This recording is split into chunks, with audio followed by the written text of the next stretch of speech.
E dunque è partita la prima serie dei 200 d'orso femminili, record della manifestazione del 2014 di Francesca Fresia, 2:14 e 50.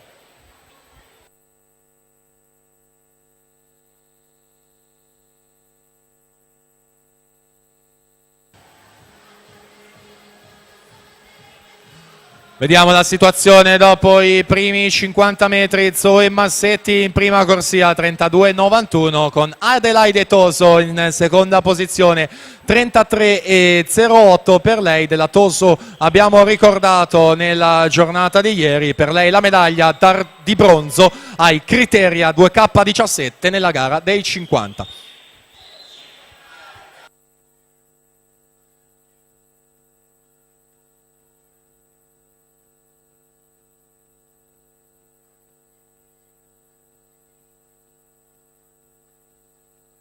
Ancora la Massetti in prima posizione, 35,43 i suoi secondi 50 metri. Giorgia Pretto che sale in seconda, 35,66 e scende in terza la Toso, 36,04.